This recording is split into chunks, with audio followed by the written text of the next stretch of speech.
Hello everyone, welcome back to Maths Teacher YouTube channel. Myself Bubbly. So ये lecture 4 video है for the gravitation chapter, and in this video we'll study about the free fall and Newton's third law of motion and gravitation. Means जो Newton ने third law दिया था and gravitation में उसका क्या application है, किस तरीके से gravitation में हम उसको यूज़ कर सकते हैं, तो आज हम इस चीज़ के बारे में पढ़ेंगे. So start करते हैं.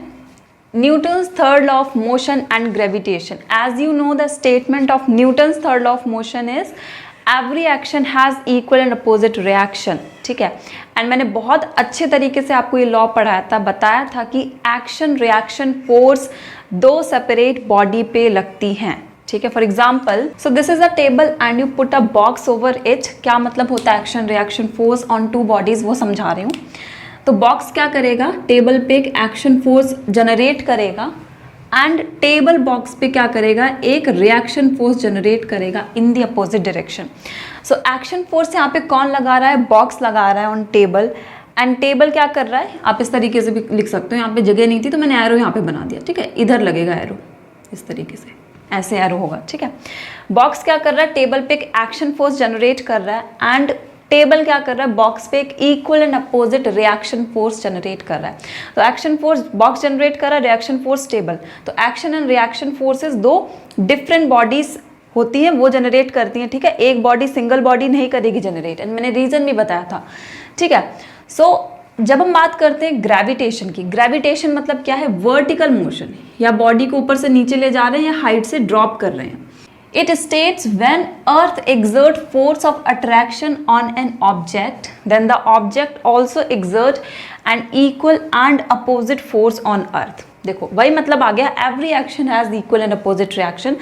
दोनों चीज़ें आपको ध्यान में रखनी है. दूसरा है हमारा कि एक्शन रिएक्शन फोर्स दो डिफरेंट बॉडी पे लगता है. अब ये एग्जाम्पल से समझो कि स्टेटमेंट कहना क्या चाहता है. देखो ये जो ब्लैक कलर से मैंने सर्कल बनाया, this is the representation of what, earth. And ये जो रेड कलर का डॉट आपको दिख रहा है, ये ऑब्जेक्ट है. So what earth will do, earth इस ऑब्जेक्ट को अपनी तरफ पुल करेगी. हमने ये पढ़ा था ना कि अर्थ क्या करती है, ऑब्जेक्ट्स को या जो भी बॉडीज होती हैं जो अर्थ की ग्रेविटेशनल फील्ड के अंदर आती हैं, वो क्या होती है, डाउनवर्ड डायरेक्शन में मूव करने लगती हैं. ठीक है. सो अर्थ क्या करेगी, ऑब्जेक्ट को डाउनवर्ड डायरेक्शन में पुल करेगी, मतलब ये डायरेक्शन हो गया. ठीक है. तो अर्थ ने क्या किया, एक्शन फोर्स है वो जनरेट किया ओवर दैट ऑब्जेक्ट. ठीक है. अर्थ ने क्या किया, एक्शन फोर्स जनरेट किया on that object and that object starts moving in downward direction. Now according to Newton's third law of motion, every action has equal and opposite reaction. So if the action force is generated by the earth on object, अगर अर्थ ने object पे एक action force generate किया तो object भी अर्थ पे एक equal and opposite reaction force generate करेगा. ठीक है. तो इस तरीके से मैंने इसको बना दिया. ये जो आपको दिख रहा है दूसरा एरो, ये रहा दिस वन. ठीक है. तो ये जो ऑब्जेक्ट है ये भी क्या करेगा, एक equal and opposite reaction force generate करेगा ऑन अर्थ. अब ध्यान से सुनना है यहाँ पे बात. हमने फॉर्मूला पढ़ा था जब हम पढ़ रहे थे horizontal motion, that force is equals to mass into acceleration. And जब मैंने आपको ग्रेविटेशन पढ़ाना शुरू किया था तो मैंने बोला था F is equals to mg हो जाता है. ठीक है. इन हॉरिजॉन्टल मोशन हम एक्सेलरेशन की बात करते हैं, इन वर्टिकल मोशन एक ही जगह हम g को लिखते हैं. g मतलब एक्सेलरेशन ड्यू टू ग्रेविटी है, ये भी एक टाइप का एक्सेलरेशन. यहाँ से आपको जो चीज़ समझने वाली है वो ये है कि फोर्स है वो एक्सेलरेशन प्रोड्यूस करता है. ठीक है. फोर्स है वो क्या करेगा, एक्सेलरेशन प्रोड्यूस करेगा. फॉर एग्जांपल एक कार है वो इस डायरेक्शन में चल रही है और आपने इस पे फोर्स लगाया पीछे से इसी डायरेक्शन में, तो एक्सेलरेशन भी तो इसी डायरेक्शन में प्रोड्यूस होगा ना. मतलब फोर्स एंड एक्सेलरेशन की डायरेक्शन एक जैसी ही होती है. तो अगर बॉडी डाउनवर्ड मूव कर रही है तो उस पर फोर्स अगर डाउनवर्ड डायरेक्शन में लग रहा है तो उसका एक्सेलरेशन भी डाउनवर्ड डायरेक्शन में होगा. सिंपल ना. फोर्स जिस डायरेक्शन में लगेगा उसी डायरेक्शन में बॉडी मूव करेगी, और जिस डायरेक्शन में बॉडी का मोशन होगा in the same direction acceleration भी प्रोड्यूस होगा. ठीक है. तो आपको इतना समझ में आ गया होगा कि फोर्स एंड एक्सेलरेशन की जो डायरेक्शन है वो क्या है, वो सेम है. अब ध्यान से सुनना, यहाँ पे हम वापस एग्जांपल पे आते हैं. बहुत ही सिंपल तरीके से धीमे धीमे पढ़ा रही हूँ इसीलिए ताकि आपको हर एक चीज़ है वो क्लियर हो जाए. तो यहाँ पे हमने लिखा F is equals to mg. ठीक है. यहाँ से मैंने क्या किया, g की वैल्यू निकाल ली. कैसे निकालेंगे, f upon m equals to g आ जाएगा. फिर हमने क्या किया, g को इधर शिफ्ट कर दिया एंड ये F/m आ गया। ठीक है, तो एक एक चीज़ समझो ध्यान से, कोई भी चीज़ जल्दी में नहीं हमें करनी है, हर चीज़ समझ के चलनी है। तो G is equals to F/m, मतलब acceleration due to gravity is equals to force upon mass of the body. मतलब हम इसको ऐसे भी लिख सकते हैं ना कि G is inversely proportional to 1/m। बताया था ना मैंने, हम क्या कर सकते हैं, रिलेशन इस्टेब्लिश कर सकते हैं ना, फोर्स अगर कांस्टेंट है तो ही हम ये रिलेशन इस्टेब्लिश कर सकते हैं। इनवर्सली प्रोपोर्शनल रिलेशन में क्या होता है, एक चीज़ बढ़ती है तो दूसरी चीज़ क्या होती है, घटती है। ठीक है, अब यहाँ पे ध्यान से सुनना, हम बोल रहे हैं कि every action has equal and opposite reaction. अगर अर्थ ने क्या किया, ऑब्जेक्ट पे एक एक्शन फोर्स जनरेट की जिसकी वजह से ऑब्जेक्ट नीचे की तरफ मूव किया, तो ऑब्जेक्ट भी अर्थ पे एक रिएक्शन फोर्स को जनरेट करेगा जिसकी वजह से अर्थ ऊपर की डायरेक्शन में मूव करनी चाहिए। बट हमें क्या ऐसा दिखता है कि अर्थ है वो ऊपर की डायरेक्शन में मूव कर रही है, नहीं ना।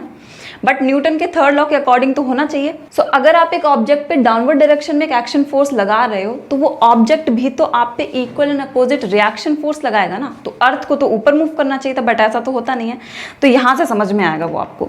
देखो, जिस बॉडी का मास, यहाँ से क्या समझ में आ रहा है, जिस बॉडी का मास जितना ज़्यादा होगा उसका एक्सेलरेशन ड्यू टू ग्रेविटी उतना ही कम होगा। इनवर्सली प्रोपोर्शनल रिलेशन में यही होता है ना, एक चीज़ बढ़ेगी तो एक चीज़ घटेगी, यही होती है ना। तो अगर मास बॉडी का ज़्यादा है तो एक्सेलरेशन ड्यू टू ग्रेविटी क्या होगा, कम होगा जनरेट। अब यहाँ पे ध्यान से सुनना, ये ऑब्जेक्ट है, इसका mass as compare to earth कितना होगा। अर्थ का मास तो बहुत ज़्यादा है, ठीक है, बट ऑब्जेक्ट का मास तो बहुत बहुत कम है एज कंपेयर टू अर्थ। तो यहाँ पे क्या हो गया, मास ऑफ द बॉडी बहुत कम हो गया, ठीक है, जिसकी वजह से एक्सेलरेशन ड्यू टू ग्रेविटी की वैल्यू बहुत ज़्यादा हाई हो गई, राइट। एंड ऑब्जेक्ट है, इसी वजह से डाउनवर्ड डायरेक्शन में मोशन करता है। चलो ये बात तो समझ में आ गई, लेकिन अर्थ क्यों नहीं मूव करता है, क्योंकि अर्थ का जो मास है वो बहुत ज़्यादा है, अर्थ का मास बहुत ज़्यादा है, जिसकी वजह से उस पर एक्सेलरेशन ड्यू टू ग्रेविटी बहुत कम लगेगी एंड अर्थ का मूवमेंट ऊपर की तरफ नहीं होगा। मतलब जो रिएक्शन फोर्स जनरेट होगी ऑन दी अर्थ वो हम बोल सकते हैं नेग्लिजिबल होगी, जिसकी वजह से अर्थ का मूवमेंट अपवर्ड डायरेक्शन में नहीं होता है। तो आई होप आपको ये समझ में आ गया होगा, ये रिलेशन इंपॉर्टेंट है, ठीक है। ऑब्जेक्ट का मास बहुत छोटा था जिसकी वजह से उस पर एक्सेलरेशन ड्यू टू ग्रेविटी बहुत ज़्यादा प्रोड्यूस हुआ, लेकिन अर्थ का मास यहाँ पे बहुत ज़्यादा है जिसकी वजह से एक्सेलरेशन ड्यू टू ग्रेविटी उसमें नेग्लिजिबल प्रोड्यूस हुआ। एंड जितना कम acceleration due to gravity produce होगा उतना ही हम कह सकते हैं कम फोर्स प्रोड्यूस होगा। तो यहाँ पे जो रिएक्शन फोर्स प्रोड्यूस होगी ना, रिएक्शन फोर्स जो ऑब्जेक्ट प्रोड्यूस करेगा on the earth in the upward direction, वो बहुत कम होगी जिसकी वजह से अर्थ मूव नहीं करेगी। तो यस, न्यूटन का जो थर्ड लॉ है हर जगह लगेगा, हर जगह लगता है। एंड हमने स्टेटमेंट भी वेरीफाई कर दिया कि क्यों अर्थ है वो अपवर्ड डायरेक्शन में मूव नहीं करती है, ठीक है। सो यही यहाँ पे कंक्लूजन लिखा है जो भी मैंने अभी आपको पढ़ाया है, तो एक बार पढ़ लेते हैं। Acceleration is inversely proportional to mass of the body. Yes, acceleration is inversely proportional to mass of the body. That is, क्या मतलब है, acceleration produced in heavy body is less. जो एक्सेलरेशन हैवी बॉडी में produce होता है जैसे कि मास of the अर्थ में, वो बहुत कम होता है, जिसकी वजह से क्या होता है कि हम कह सकते हैं जो रिएक्शन फोर्स जनरेट होती है वो नेग्लिजिबल होती है एंड अर्थ का कोई मूवमेंट नहीं होता है।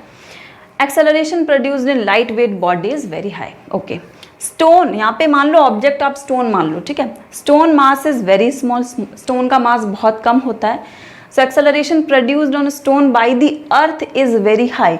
एक्सेलरेशन प्रोड्यूस्ड, स्टोन का मास बहुत कम है तो एक्सेलरेशन की वैल्यू क्या हो जाएगी, बहुत ज़्यादा हो जाएगी। एंड इसी वजह से स्टोन है वो डाउनवर्ड डायरेक्शन में मूव करता है। Mass of earth is very large, mass of earth is very large, जिसकी वजह से एक्सेलरेशन ड्यू टू ग्रेविटी जो अर्थ पे प्रोड्यूस होगा वो क्या होगा, बहुत कम होगा या नेग्लिजिबल होगा, जिसकी वजह से अर्थ में जो रिएक्शन फोर्स जनरेट होती है वो बहुत नेग्लिजिबल होती है एंड अर्थ का कोई मूवमेंट नहीं होता है। तो ये इंपॉर्टेंट था, न्यूटन का थर्ड लॉ भी हमने बता दिया कैसे लगता है एंड क्या चीज़ें होती, किस वजह से अर्थ के ऊपर जो रिएक्शन फोर्स होती है वो हमें नहीं देखने को मिलती है, वो भी हमने समझ लिया। इसके बाद एक बहुत इंपॉर्टेंट टॉपिक है दैट इज़ फ्री फॉल, वो पढ़ेंगे। सो पहले आप इसको नोट डाउन कर लो। Moving towards the next topic we have free fall. तो फ्री फॉल का मतलब क्या होता है, इसका मतलब ये होता है कि आप किसी हाइट से किसी बॉडी को ड्रॉप करते हो तो that is known as free fall, ठीक है। The falling of a body from a height towards the earth under the gravitational force of earth except no other forces acting on it is known as free fall. मतलब आपने किसी body को एक height से drop किया, एक height से release किया, तो that starts moving in a downward direction, ठीक है। उस पर ग्रेविटेशनल फोर्स लगेगी जो उसको डाउनवर्ड डायरेक्शन में पुल करेगी, उसको हम फ्री फॉल कहते हैं। लेकिन यहाँ पे एक चीज़ और भी लिखी है, no other forces acting on it, मतलब उस बॉडी पे कोई और फोर्स नहीं लगनी चाहिए, सिर्फ ग्रेविटेशनल फोर्स लगनी चाहिए उस बॉडी पे जो उसको डाउनवर्ड डायरेक्शन में पुल करेगी। एंड जैसे और अदर फोर्सेस कौन सी हो सकती है, जैसे एयर रेजिस्टेंस हो गया, वो सब नहीं लगना चाहिए, ठीक है। सो ऐसा क्यों कहा गया है ये थोड़ा सा हम समझते हैं। नोट है यहाँ पे लिखा है, बहुत इंपॉर्टेंट नोट है। The acceleration of an object falling freely towards the centre of the earth does not depends on the mass of the body. बहुत इंपॉर्टेंट है for assertion reason MCQ, and आपका हम बोल सकते हैं कि शॉर्ट आंसर के लिए भी बहुत इंपॉर्टेंट है। आपने किसी बॉडी को, ये मान लो यहाँ से आपने किसी बॉडी को, ये आपका क्या है, ग्राउंड है, ठीक है, चलो पूरा लिख देते हैं, ग्राउंड, एंड आपने किसी ऑब्जेक्ट को एक हाइट से ड्रॉप किया, ठीक है। तो इस पर कौन सी फोर्स लगेगी, ग्रेविटेशनल फोर्स ऑफ द अर्थ, इसीलिए हमने बोल दिया इसको फ्री फॉल। अब ये बोल रहे हैं कि जब एक बॉडी को हम किसी हाइट से ड्रॉप करते हैं एंड जब वो डाउनवर्ड डायरेक्शन में मूव करती है तो उस पर एक्सेलरेशन लगता है, हमें पता है क्या बोलते हैं उसको हम, एक्सेलरेशन ड्यू टू ग्रेविटी, ठीक है। एक्सेलरेशन लगता है in the downward direction. Acceleration due to gravity इस बॉडी पे लग रहा है, वो बॉडी के मास पे डिपेंड नहीं करता है। मतलब क्या है, आप एक इतना बड़ा स्टोन है, ठीक है, आप 50 kg का स्टोन फेंको फ्रॉम अ हाइट एंड आप 1 kg का स्टोन फेंको फ्रॉम दी हाइट, ठीक है, सेम हाइट से फेंकोगे तो दोनों eight the same time he ground पे रीच करेंगे, ये बोलने की कोशिश कर रहे हैं ये।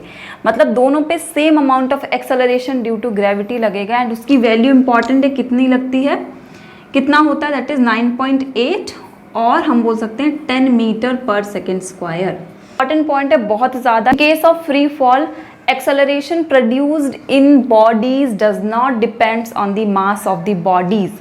The acceleration produced in freely falling bodies is same for all the bodies and it does not depends on mass of the body. मतलब 50 kg वाली बॉडी पे जितना एक्सेलरेशन लगेगा सेम एक्सेलरेशन 1 kg वाली बॉडी पर भी लगेगा, ठीक है। Acceleration produced in the bodies does not depends on their mass, वो उनके मास पे डिपेंड नहीं करती है, चाहे 50 किलो की कोई बॉडी हो चाहे 1 किलो की कोई बॉडी हो, दोनों पे, ठीक है, कितनी भी बॉडीज हो सब पे सेम ही लगेगा, दैट इज 9.8 और 10 मीटर पर सेकेंड स्क्वायर, ठीक है। इंपॉर्टेंट है, ये वैल्यू लिख लेना आप, ठीक है, कितना लगता है 9.8 और 10 मीटर पर सेकेंड स्क्वायर। बट आप प्रैक्टिकली अगर देखो, फॉर एग्जांपल आपने क्या किया, एक फर है, फर मतलब कोई पंख है, फेदर लिया आपने, ठीक है, एंड एक स्टोन को आपने ड्रॉप किया, ठीक है, मान लो इस हाइट पे यहाँ से आपने फर को फेंका एंड यहाँ से आपने स्टोन को फेंका, सेम टाइम पे दोनों को रिलीज किया एंड सेम हाइट पे दोनों रखे थे, सेम हाइट से दोनों को रिलीज किया, तो अगर आप प्रैक्टिकली देखोगे तो स्टोन पहले रीच कर जाएगा, ठीक है, फर को रीच करने में क्या होगा, टाइम लगेगा, ठीक है। तो इसी वजह से यहाँ पे लिखा है no other forces acting on it. Free fall का मतलब यही होता है कि किसी बॉडी को हाइट से ड्रॉप करो तो उस पर सिर्फ एक फोर्स लगेगी, कौन सी फोर्स लगेगी, ग्रेविटेशनल फोर्स, ठीक है, GF मतलब गर्लफ्रेंड नहीं, ग्रेविटेशनल फोर्स लगेगी बॉडी पे, कोई अदर फोर्स नहीं लगनी चाहिए।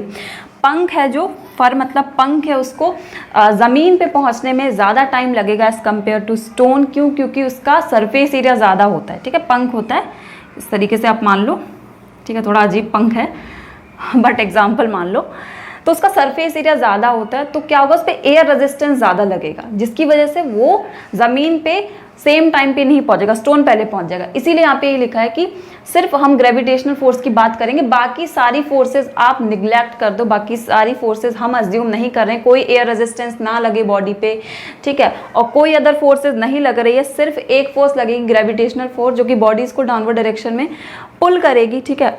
उस केस में जो भी बॉडीज होंगी, चाहे फर हो चाहे स्टोन हो या स्टोन ऑफ डिफरेंट मासेस हो, एक्सेलरेशन जो प्रोड्यूस होगा सारी बॉडीज पर वो सेम प्रोड्यूस होगा, दैट इज 9.8 और 10 मीटर पर सेकेंड स्क्वायर। इसका मतलब है बॉडीज हैं वो at the same time ground पे रीच करेंगी at one condition, no other forces acting on it, ठीक है। तो ध्यान में रखना प्रैक्टिकली क्या पॉसिबल है और क्यों पॉसिबल है प्रैक्टिकली। फिजिक्स में ना हम जब भी प्रैक्टिकल करते हैं तो यही चीज़ समझते हैं, काफ़ी प्रैक्टिकल आप 11th-12th में करोगे तो आपको तब समझ आएगा कि हम काफ़ी सारी चीज़ें वो कांस्टेंट अज्यूम कर लेते कि भाई ना एयर रेजिस्टेंस है यहाँ पे, ठीक है, ना ह्यूमिडिटी है, ठीक है, टेम्परेचर कॉन्स्टेंट है, जो कि रियल लाइफ में पॉसिबल नहीं हो पाता। बहुत सारी चीज़ें हम अजम्पशन के बेसिस पर सीखते हैं। सो ये अजम्पशन के बेसिस पर ही है, क्योंकि प्रैक्टिकली तो हमें पता है एयर रेजिस्टेंस तो हो गई। अगर हम कहीं पे वैक्यूम क्रिएट कर दें, वैक्यूम मतलब आपने सारी एयर निकाल दी, and only gravitational force acts on it, stone same time पे ग्राउंड पे रीच करेंगे। ठीक है, सो आई होप आपको समझ में आ गया है। अब मैं calculation of acceleration due to gravity बताती हूँ। जो ग्रेविटी की वैल्यू है दैट इज 9.8 या हम बोलें 10 मीटर पर सेकेंड स्क्वायर है। इसका ये पूछा जा सकता है आपसे, एक्सेलरेशन ड्यू टू ग्रेविटी की वैल्यू निकाल के बताओ कैसे आती है। सो वो कैसे कैलकुलेट करते हैं वो हम देखते हैं। तो हमने स्टार्टिंग में सबसे पहले एक फॉर्मूला डिराइव किया था that is F is equals to G m1 m2 upon are square. ठीक है, m1 m2 upon are square ये हमने यूनिवर्सल लॉ ऑफ ग्रेविटेशन जो न्यूटन ने दिया था वहाँ से डिराइव होकर आया था। तो यहाँ पे हम एक अजम्पशन लेते हैं, m1 हम मान लेते हैं मास ऑफ ऑब्जेक्ट, किसी ऑब्जेक्ट का मास है। ठीक है, एंड m2 है उसको हम मानते हैं मास ऑफ प्लैनेट, कोई भी प्लैनेट का मास है, क्योंकि हमें पता है ये वाला जो फॉर्मूला है ये यूनिवर्स में कहीं भी बॉडीज रखी हो वहाँ पे एप्लीकेबल हो सकता है। ठीक है, तो किसी भी प्लैनेट का मास हो सकता है, यहाँ पे अर्थ मान सकते हो आप अभी के लिए, राइट। इंपॉर्टेंट है, सिंबल का मतलब क्या है, जी का मतलब क्या होता है, यूनिवर्सल ग्रेविटेशनल कांस्टेंट। इसकी वैल्यू होती है 6.67 into 10 to the power -11 and unit होती है newton metre square per KG square. ये इंपॉर्टेंट है, ठीक है, इसीलिए बार बार रिपीट कर रही हूँ। ठीक है, तो ये हमारी पहली इक्वेशन बन गई। अब सेकेंड जो इक्वेशन है वो हमें पता है F is equals to mg भी एक फॉर्मूला होता है ना, इसको हमने सेकेंड इक्वेशन मान लिया। ठीक है, और यहाँ पे जो मास है वो क्या हो जाएगा, मास of the body, mass of the object. यहाँ पे हमने m1 mass of the object लिया ना, तो F is equals to m1g। m1 यहाँ पे क्या रिप्रेजेंटेशन है, मास ऑफ द ऑब्जेक्ट, क्योंकि जो फोर्स लगेगी वो ऑब्जेक्ट पे ही तो लगती है ना। हमने अभी पढ़ा था Newton's third law of motion and gravitation में कि ऑब्जेक्ट पे एक एक्शन फोर्स है वो जनरेट होती है जिसकी वजह से ऑब्जेक्ट डाउनवर्ड डायरेक्शन मूव करता है। लेकिन अर्थ पे हम कह सकते हैं प्लैनेट सिंस बहुत बड़ा होता है साइज में, तो उस पर कोई भी रिएक्शन फोर्स जनरेट नहीं होती, और होती भी है तो नेग्लिजिबल होती है, उसका इफेक्ट है वो गायब हो जाता है। ठीक है, सो m1 हम यहाँ पे क्या लेंगे, मास ऑफ द ऑब्जेक्ट। ध्यान में रखना यहाँ पे m1 और m2 की वैल्यू लेते टाइम ना गड़बड़ हो जाती है। ठीक है, यहाँ पे आपको m1 रखना है, फोर्स किस पे लग रही है, ऑब्जेक्ट पे लगती है। और since force is equal to G m1 m2 upon are square and F is equal to m1g, तो ये दोनों भी आपस में बराबर होंगे। जब ये इसके बराबर है एंड ये इसके बराबर है तो ये दोनों भी तो आपस में बराबर होंगे ना।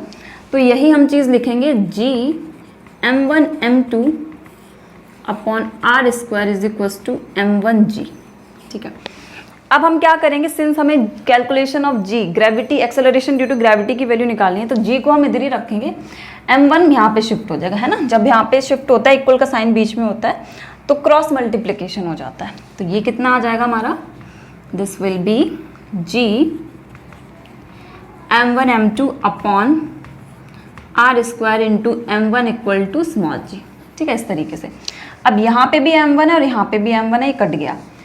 सो यहाँ पे हमारा आ गया g m2 upon are square equals to g, या इसको और अच्छे से लिखें हम तो इसको इस तरीके से लिख सकते हैं, g capital M upon are square equals to g। ठीक है, कैपिटल M मतलब मास ऑफ प्लैनेट। ठीक है, अब देखो यहाँ से आपको एक चीज़ और समझ में आई है, इसके बाद हम g की वैल्यू कैलकुलेट कर लेंगे यहाँ पे वैल्यूज़ रख करके, लेकिन अभी ध्यान से समझो। ये जो फॉर्मूला निकल के आया ना, g फॉर क्या, acceleration due to, small g is acceleration due to gravity. यहाँ से आप देख सकते हो कि जो स्मॉल g है वो कहीं भी मास ऑफ द ऑब्जेक्ट पे डिपेंड नहीं कर रहा है। आपको कहीं दिख रहा है, यहाँ पे था मास ऑफ द ऑब्जेक्ट लेकिन कट गया। किस पे डिपेंड कर रहा है, mass of the planet and radius of that planet. R here stands for the radius of that planet. ठीक है, ध्यान से समझना, आर यहाँ पे डिस्टेंस नहीं है, रेडियस है। तो जो हम यहाँ पे बोल रहे थे ना, acceleration produced in freely falling body does not depends on the mass of an object. ये हमें समझ में आ गया यहाँ से कि एक्सेलरेशन प्रोड्यूस होगा वो किस पे डिपेंड करेगा, मास ऑफ द प्लैनेट पे डिपेंड करेगा, लेकिन ऑब्जेक्ट के मास पे नहीं डिपेंड करेगा। ये बहुत इंपॉर्टेंट कंक्लूजन है। और यहाँ पे लिख लेना कि m का मतलब क्या है, m का मतलब हमारा है mass of planet, mass of planet है, एंड r का मतलब क्या है, radius of that planet, radius of that planet. ठीक है, सो अब हम ये फॉर्मूला डिराइव हो गए, फॉर्मूला इंपॉर्टेंट है। एंड अब हम क्या करेंगे, अर्थ पे ग्रेविटी की वैल्यू कैलकुलेट करेंगे जो कि 9.8 या 10 मीटर पर सेकेंड स्क्वायर ही आएगी। हम क्या करेंगे, जी की वैल्यू रखेंगे, मास ऑफ द अर्थ रख देंगे और रेडियस ऑफ द अर्थ है उसकी वैल्यू रख देंगे, फिर हमें जी की वैल्यू है वो मिल जाएगी। पहले आप ये नोट डाउन कर लो ताकि मैं इसको रब करूँ, फिर मैं आपको कैलकुलेशन बताती हूँ। तो कैलकुलेशन के लिए क्या करेंगे, हमें फॉर्मूला जो मिला था that is g is equals to G M upon are square. अब इसको याद कैसे करना है, थोड़ी सी मैंने ट्रिक सोची। आप ऐसे इस तरीके से याद कर सकते हो, गुड मॉर्निंग राजू रोशनी, या आप अपनी कोई ट्रिक बना सकते हो, ठीक है, याद करना इंपॉर्टेंट है। तो ये क्या हो जाएगा, G M upon are square, ठीक है, good morning Raju Roshni, okay, R for Raju, R for Roshni, तो R square. And very important thing, जब भी क्वेश्चंस आपको उससे रिलेटेड क्वेश्चंस भी दिए जाएंगे, इस फॉर्मूले से क्वेश्चंस भी बनेंगे। एक तो यूनिवर्सल लॉ ऑफ ग्रेविटेशन, वहाँ से क्वेश्चन बनेंगे, एंड दूसरा यहाँ से बनेंगे। आर स्क्वायर लिखना मत भूल जाना, ऐसा गलती बहुत बार होती है, बच्चे बहुत गलती करते हैं, आर की वैल्यू लिख के आ जाते हैं, आर नहीं है, आर स्क्वायर है, ठीक है। तो हम अब ग्रेविटी की वैल्यू कैलकुलेट करेंगे। सो हमारा जो जी है उसकी वैल्यू होती है 6.67 into 10 to the power -11। Mass of earth है, याद कर लो, that is 6 into 10 to the power 24 kgs। Radius of earth होता है that is 6.4 into 10 to the power 6 metres. अब हम क्या करेंगे, इस वाले फॉर्मूले में वैल्यूज रख देंगे, तो मैंने रख दी वैल्यू। यहाँ पे स्क्वायर लगाना मत भूल जाना, यहाँ पे स्क्वायर है, ठीक है। एंड जब आप इसको कैलकुलेट करोगे तो थोड़ा मैं कर देती हूँ सॉल्व इसको, 6.67 into 10 to the power -11 into 6 into 10 to the power 24। देखो जो क्वेश्चंस आपको पता हो ना, जैसे ये डेरिवेशन है, ठीक है, तो ये पूछा जा सकता है, तो आप ना इसकी कैलकुलेशन बार बार किया करो। ऐसी चीज़ें जो आपको पता है कि पूछी जा सकती हैं, तो उनकी कैलकुलेशन बार बार किया करो, ताकि आप जब पेपर में बैठो ना तो आपको इतनी प्रॉब्लम ना हो, वो कैलकुलेशन आपको रट जाए, राइट। तो यहाँ पे स्क्वायर करना मत भूलना, 6.4 इंटू 6.4 मैंने एक साथ लिख दिया, 10 to the power 6 into 10 to the power. तो थोड़ा और सॉल्व कर लेते हैं इसको, 6.67 मैं नंबर्स को एक साथ लिख ले रही हूँ, ठीक है, 6.67 इंटू 6, और ये पावर कितनी हो जाएगी, देखो ये कैसे सॉल्व करते हैं, ये आपने पढ़ा होगा। जब बेस सेम होता है, बेस मतलब क्या है, ये जो 10 है ना, इसको बेस बोलते हैं। तो जब बेस सेम है, दोनों में 10 लिखा है, तो पावर ऐड ऑन हो जाती है। तो ये कितना हो जाएगा, 10 टू द पावर -11 प्लस 24। तो ये कितना हो जाएगा, 10 to the power, how much it is 113, 10 to the power 13, ठीक है, 10 to the power 13 upon 6.4 into 6.4 into, ये दोनों भी क्या है, इनमें भी बेस सेम है, तो इनकी पावर ऐड ऑन हो जाएंगी, तो 6 + 6 = 12, ओके। अब ये आप खुद सॉल्व करना, ठीक है, ये तो आप खुद ही सॉल्व कर लोगे, पहले इनका इंटू कर लेना, फिर इनको डिवाइड कर लेना। तो ये हो जाएगा हमारा 6.67 into 10 into 6 upon 6.4 into 6.4, it's point, ठीक है। अब मैं क्या करूँगी, ये वाली पावर ऊपर भेज दूंगी। ध्यान रखना हमेशा जब भी पावर नीचे से ऊपर शिफ्ट होती है तो पावर होती है वो नेगेटिव में आ जाती है। तो क्या हो जाएगी, 10 टू द पावर 13, ठीक है, into 10 to the power -12, right. अब थोड़ा और सॉल्व करोगे तो ये कितना हो जाएगा, मैं डायरेक्ट लिख देती हूँ, 10 to the power 13 into 10 to the power -12। तो अगेन बेस सेम है, एंड जब मल्टीप्लिकेशन में होती है पावर तो ऐड ऑन हो जाती हैं।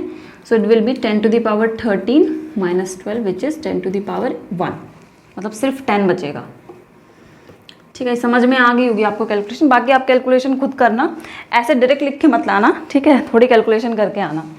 और इसका आंसर आपका आ जाएगा 9.8 मीटर पर सेकेंड स्क्वायर। सो ये इंपॉर्टेंट है, कैलकुलेशन हम किस तरीके से कर सकते हैं, एक्सेलरेशन ड्यू टू ग्रेविटी का क्वेश्चन भी है आपका, एंड जी का फॉर्मूला इंपॉर्टेंट है, इससे भी आगे क्वेश्चन बनेंगे। कोई ट्रिक वगैरह बना लो आप इसको याद करने की, सो आप इसको नोट डाउन कर लो।